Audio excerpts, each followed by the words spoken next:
Welcome back to the Donkey Vote podcast with Francis. Tobias. And George. These interviews will be focusing on the past careers of politicians before they entered parliament.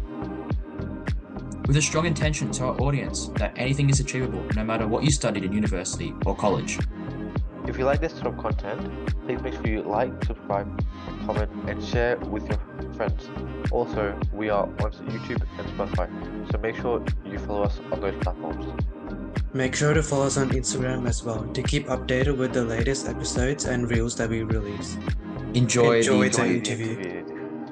Welcome back to the Donkey Vote Political Podcast for another interview. Well, kind of an interview. We are today looking at some of the written responses we have received over the last couple of months from the politicians that sadly couldn't be a part of the podcast due to time constraints, but were able to send us some written responses, some good, some bad. So yeah, we're gonna look at two specific politicians. So that being David Littleproud, who is the leader of the Nationals in federal parliament. We've interviewed the deputy leader of the Nationals, Perrin Davies. So David Littleproud is her leader technically. And we're also had the opportunity to get a reply from, as Tobias will say here, the Minister for Education in the Albanese government, Clare. Clare. So I think, Tobias, do you want to start off with David Littleproud first, and then you can talk a little bit about Clare's responses to the questions? Top to the bottom. So the first question we had was, how was your high school and university life, and do you have any memorable moments? He replied with, my high school life was great. It was between a public school and a little town called, I don't know how to say it, but Chinchilla. Chinchilla up to year Yeah. 10. Then boarding school in year 11 and 12. I played a lot of sports, he said, as he says. I really enjoyed boarding school as I was probably more interested in sports and kicking around my mates as opposed to being academic focused. I had a lot of fun and really enjoyed it. I did not excel Excel. academically, but I really enjoyed it and made lots of life skills, particularly going away to boarding school for 2 years. If you caused any trouble, you couldn't go home to mum and dad that night. You had to stay and face up to it. So it made you grow up pretty quickly, which was a good thing. Yeah. Do you want to take the next one, Brent? Yeah, and also, Tobias, what do you take from? Oh, George is coming in now, but what do you take from that response there from David Littleproud? I think boarding school in general, it's a good thing at a young age. Because it makes you, to be honest, I guess, experience life at a younger age, to be honest, which I feel like is a really good thing that he actually mentioned. I know some Yeah. people are sometimes afraid to mention boarding school because people have really bad opinions on it, but I think it's overall one of the better responses we've had in the last couple of years Yeah. of written responses, of written responses mostly. Yeah. And just so everyone know that this is from David Littleproud to the leader of the Nationals. And also George is joining us now. So hey George, how's it going? Yeah, it's going good, yeah. Yeah. Yeah. So as we were saying, in terms of David Littleproud's high school university life, as Tobias said, I think it's important as well.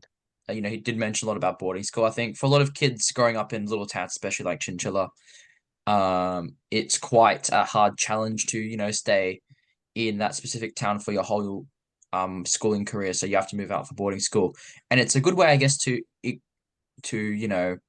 experience different sorts of experiences and meet new people because, in small towns like Chinchilla, I don't have the exact population on me. I think it, It's I probably I have no think it's idea. probably around, yeah, it's about 7,000 people.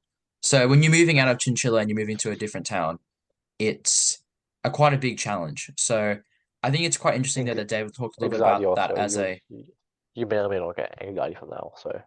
Because exactly.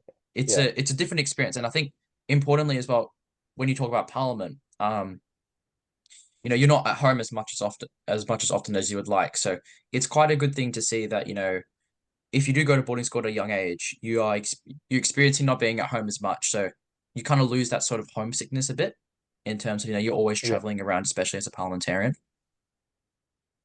Yeah. 100%.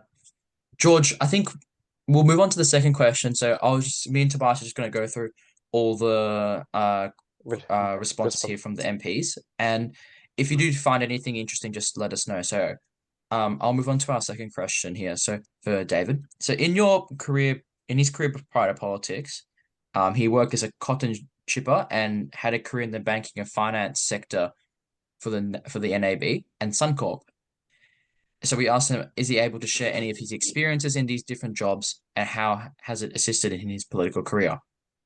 So David said that these roles definitely assisted my political career, particularly the banking as you go to understand people, not just from a financial perspective, but from an emotional level, and understanding how people operate in terms of their businesses and in terms of their interactions with their own families and their employees. It gave you an understanding of the mechanics of how the economy actually works and the expectation of people prepared to courage of their to prepared to take courage of their own wallet and sweat to start a business and run a business, and what they expect from the government and the support and the environment they expect governments to create to allow them to continue to generate wealth and employ people effectively, pay tax that pays the bills for our nation. So I'll start off probably with you, George. What do you take from this question and answer from David Littleproud? Sorry, my audio was a bit disconnected, so I couldn't hear it properly. All good. Then I'll go to you, Tobias. Also, George, Yeah, this is on this first doc. So if you want to look at the answer there, you can yeah. look at it there. Yeah. Yeah. I guess he's I guess he kind of talks about how what's it called, kind of like how to, in some sense, expectations of like starting up businesses. Yeah. Yeah, which to be honest is for those small businesses starting up, new and old, a bit like small ones. It's a good thing to understand how that works in Yeah. like that in that field, Mm. as I know that I have no idea what what to even think about those, in my opinion. But yeah, I think that's pretty true, Tobias, as well, because in terms of small business, it's important, especially in country towns. Yeah, Especially especially in those areas actually.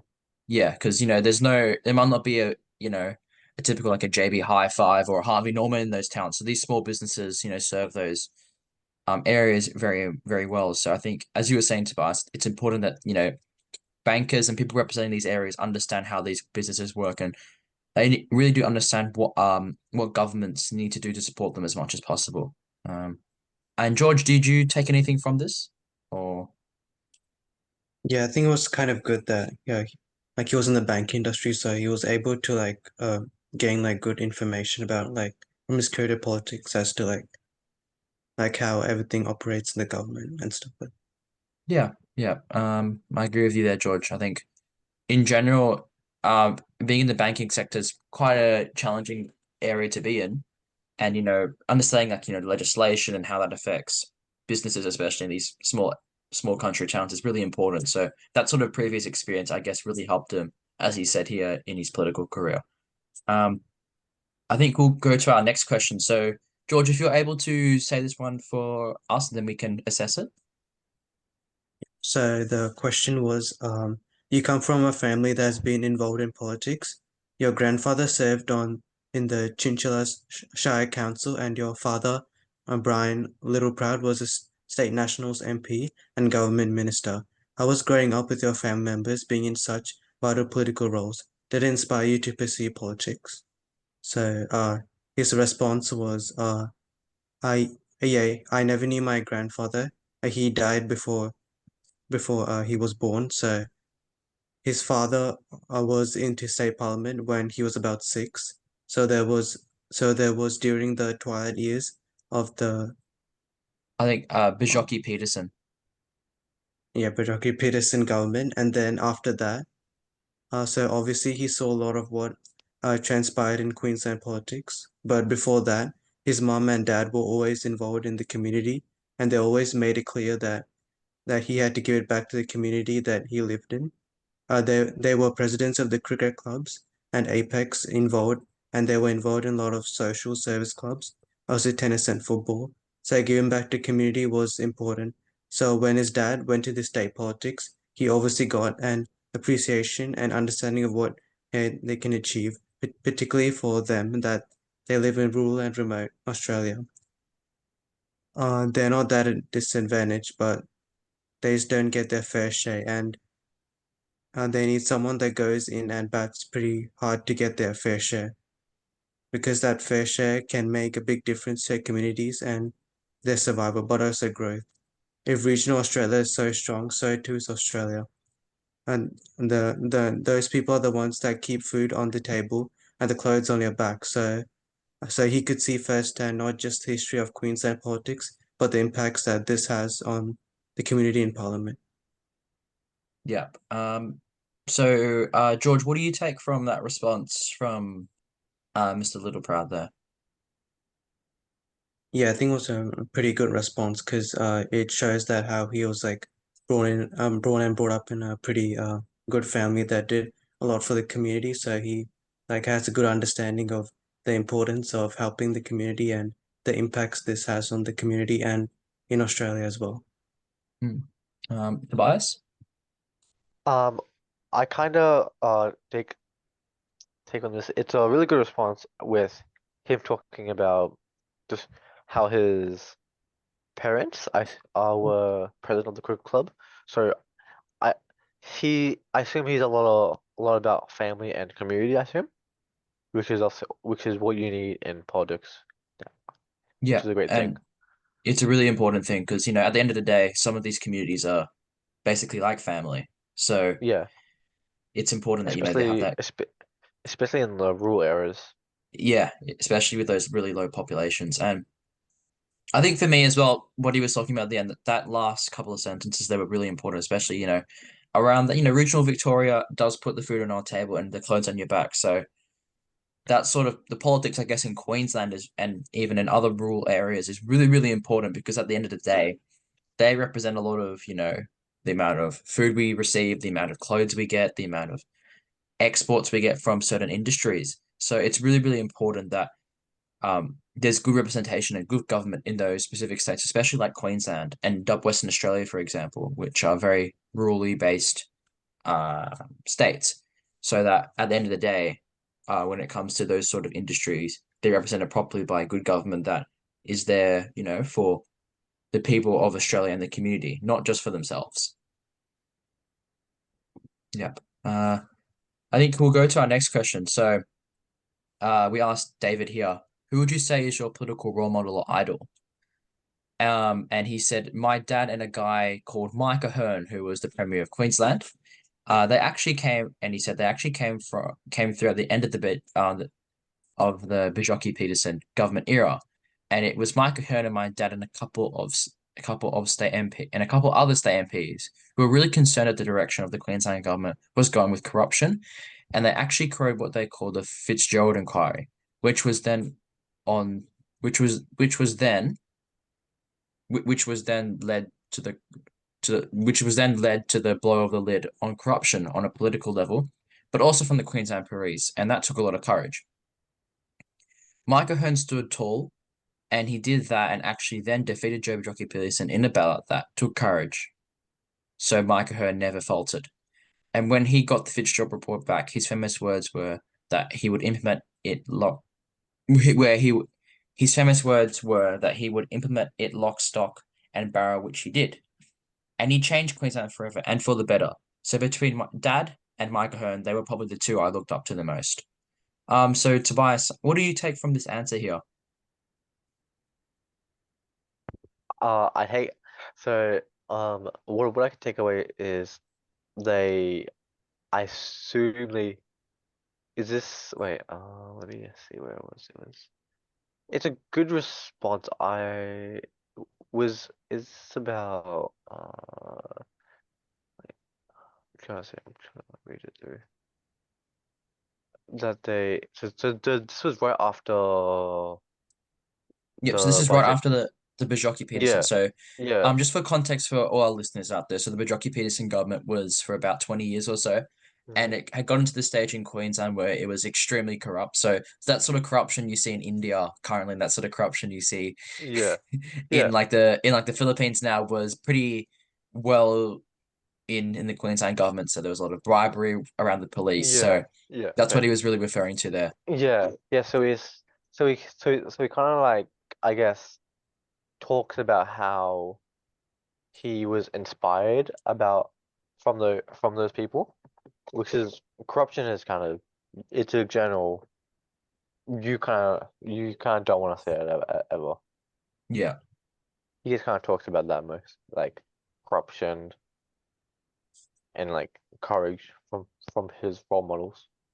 Yeah, and especially that being his father who was involved Yeah. in that sort of, taking over the government at that point and really stamping out against corruption. Mhm. Yeah. George?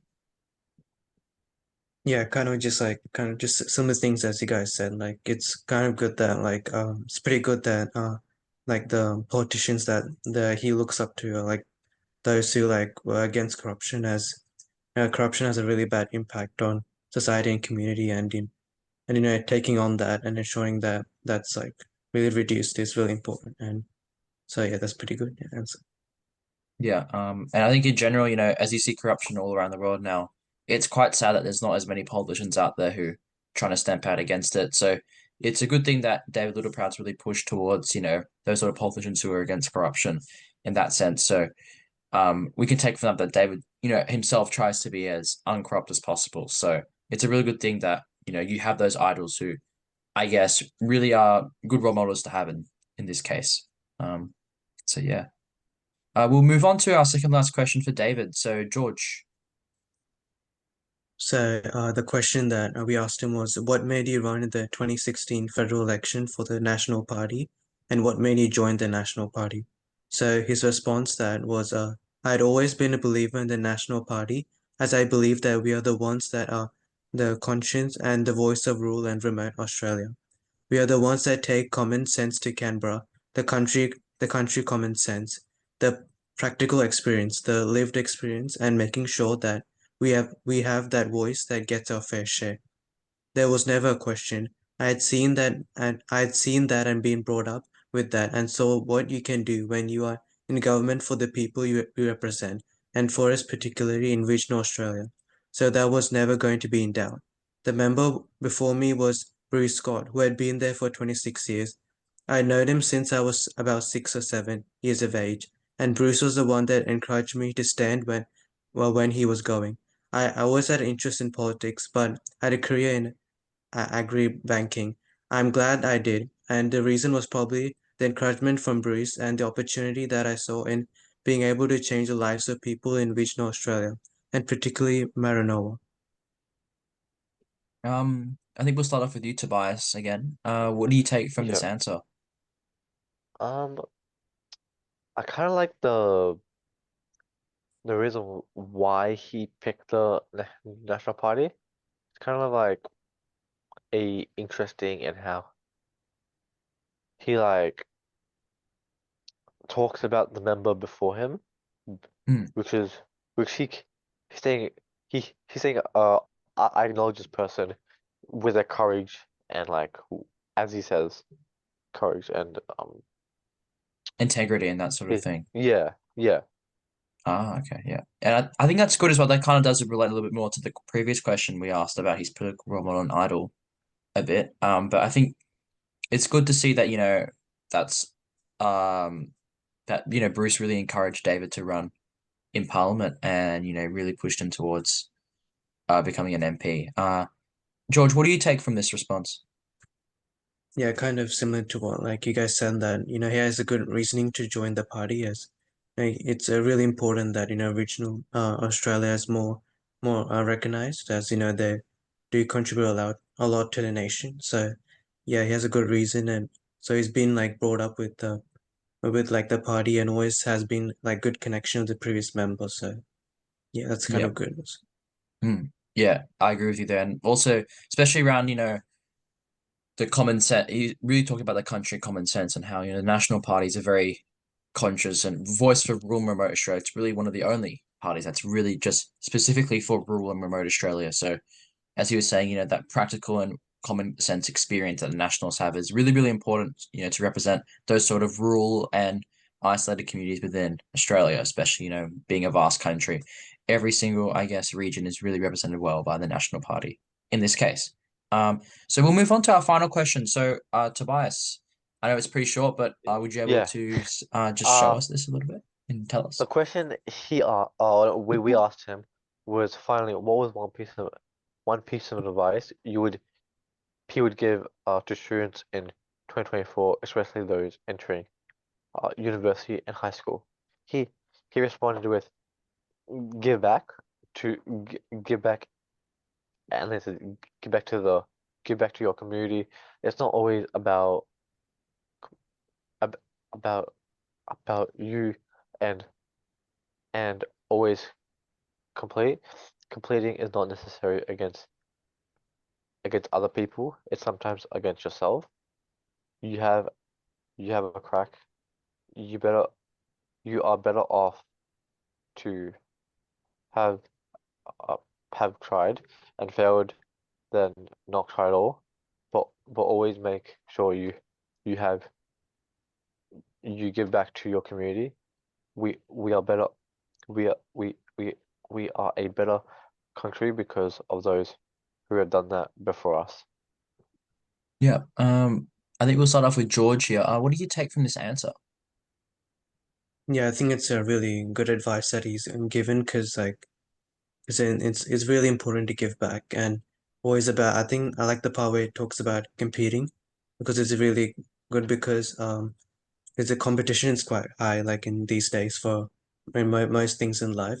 So it's always good to like not always compete against others, but instead of comparing with others, but compare to yourself. So it's not as toxic as comparing to others. Yeah.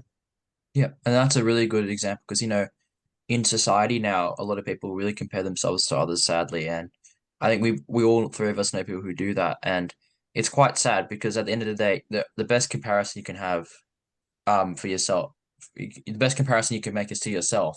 So how can you be better as a person? Not comparing yourself to other people because everyone is different in their own way. So I think that's very, very good advice there from David about, especially competing for yourself and, always do what's best for your community because at the end of the day, you represent your community, whether you like it or not. So it's important to do that. Because we are, Mm. as he said at the end, we are a better country because of it.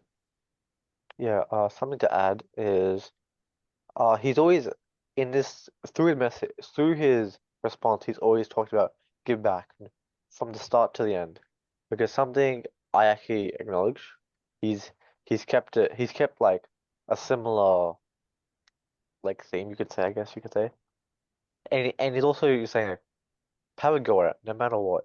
Even if you're gonna fail, it's better try than like not try at all. Exactly. And I think, as you said to us, that's a really good point you bring up there, and really good from you. Like the whole time, in these responses, he's really talked about community, especially, and I think that might be because he's a rural MP. But at the end of the day, it's always about community and representing them as best as possible. Because as I said before, whether you like it or not, you represent your community wherever you go. So setting that good example, especially for the younger kids and younger generation, is really, really important. Um, whether you go to university, whether you go to high school, whether you go to work, you're representing your people at the end of the day. So it's always about setting a good example for everyone. And sometimes some specific people don't set a great example, and that's pretty detrimental to the future generations of that specific community, sadly. Yeah. Um, but yeah, those are all David's question responses. So we do, if you are watching this, David, we do really appreciate you responding to our questions around these answers and these answers that you've given us. You are the leader of the national, so we do really appreciate you giving some time and answering them pretty well and pretty with a lot of detail. So I think now we'll move on to our responses from Jason Clare. So for those out there who may not know Jason Clare, as I said previously, he is the member for Blaxland in Western Sydney, and he is the Minister for Education currently in the Albanese government. So he could be, as a lot of our episodes have been around education and university and high school. I think this is the perfect person to get a response from. So I think we'll start off with Tobias, maybe Yeah, reading the first two paragraphs around what Jason has said, and then we can continue on from there. yeah. Um, Jason says, I grew up in suburbs of Western Sydney, and I will never forget where I come from. I'm the first in my family to finish high school, and the first to even finish year 10. A lot of the kids when I went to school with at Canberra, A Cabramatta. Canberra public school were migrants and refugees. Their parents picked them up and plucked them out, put put them in put them on boats and planes, desperately to seek safety and a better life. A, a George, do you want lot to of continue from there?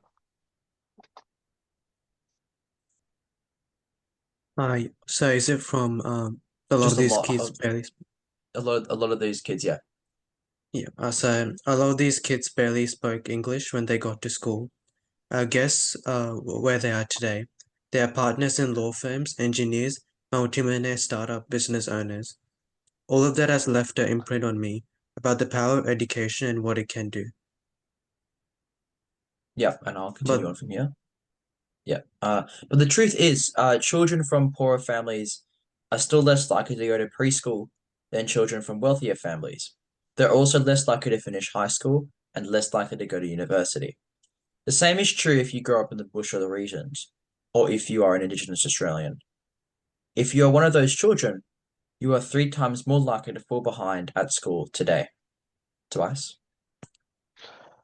all this is happening.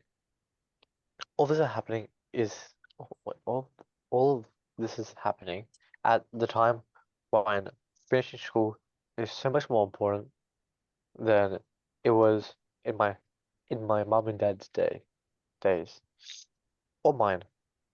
W- We live in a world where almost every single new job is that is created requires you to finish school and go to TAFE or uni. That means we need a lot more people to do that, not less rich, poor, city, bush, black, and or white. I- if you want to know what drives me, this is it. Do you want me to continue? Hello? Oh, Hello? George, do you want to say the second last paragraph, and I'll say the last paragraph? every day in this job, I draw on the things that I learned at school. Everything from how to solve a difficult problem to how to work as part of a team. And even more basic and important things like caring for others, like being kind, being brave, and being yourself. If I could give one piece of advice to students, whatever you do, make it something you love, something you're good at, and something you believe in.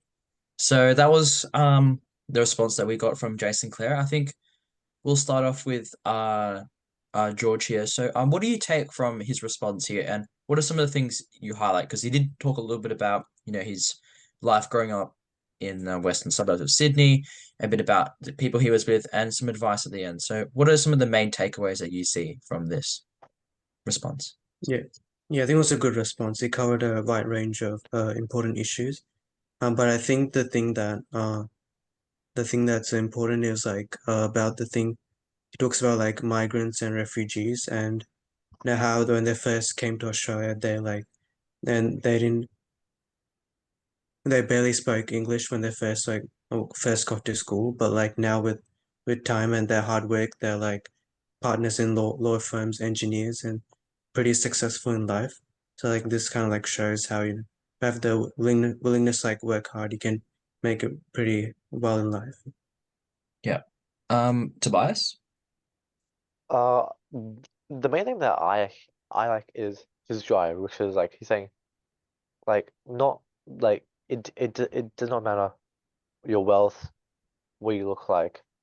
It just matters about what what you can do. Basically, it's kind of what he's saying, and like he's saying like we need more people, like more we need people like we need to be able to support children who need who need to go to TAFE and uni, which is which is true nowadays. We need those people, and kind of like how people who barely speak English are now in like high like standards in the world, like law engineers, multimillionaires, and business owners.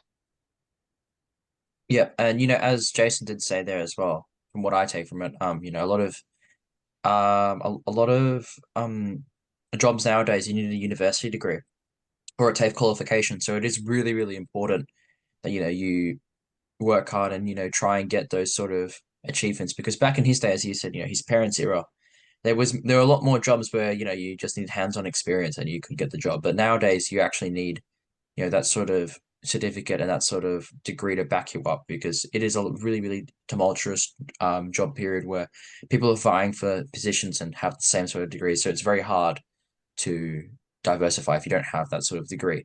And the last thing I think that I take from is the advice he really gave at the end around to students. So, whatever you do makes it something you love, something you're good at, and something you believe in. And I think that's quite important. You're always gonna do something that you love and that you're good at. But you got to put in a lot of time and effort into it, and you got to push yourself to do it, because at the end of the day, you're the person that's you're the person that can make yourself go forward, and also the person that can stop yourself and change. No one else can do that other than yourself. So I know it's a bit sad, but it's really all up to you. So at the end of the day, working hard, pushing yourself, and doing something you believe in, you should receive the rewards at the end of the day if you work hard enough. So something that I've always based my life on a bit as well, is if you work hard enough, you get rewarded for it. So I think that's what Jason's really trying to say here. So really try and push yourself and do the best that you can, and you should get the rewards for them. 100%. Yeah, I do. yeah. George, anything else anyone wants to say, or because those are all our responses. Is any other comments from you guys, or No, I don't think so. Yeah. George? Yeah, I think when I covered like what he was talking about, so that was Yeah. I think we covered a lot. So those are all our written responses from Jason and David, Jason, Clare, and David Littleproud. Jason, again, really do appreciate you responding to us if you are watching this. Um, and yeah, thank you all to our viewers out there for watching the podcast. It's been quite a dramatic journey from when we started the podcast a couple of years ago, just having a couple of subscribers. 2020? And you 2020. 2020? Now, I think a couple of weeks back we hit 50 subscribers on the channel. So it's been quite Yeah, a tumultuous rise. And we do have a lot more content coming out in the next couple of weeks. When you see this we are interview, yep, we are on a backlog though, so it will be yeah, a there is couple a bit of a weeks. backlog. Yep. Hmm. So when you see this interview, you should have also seen the Richard Welch, Ellen Sandell, David Limbrick, Mark Colton, Matt Canavan, and a bunch more other interviews. And I think next interview after this will be the Jason Wood interview, which we did during the By budget the week. time So that by will the be in time a that comes couple, out, it will yeah, be around a month-ish, I would around a say. month-ish. Yes, yes. So, Yeah, we do really appreciate you all watching the podcast and listening to it on Spotify, iHeartRadio, wherever your streaming platform is. So we do really appreciate you listening to us, and hope you guys can support us into the future with some more content that we're going to try and push out in the next couple of months or so. So thank you again for watching. Stay safe and see you next time. Bye, guys. see you next time. see you guys.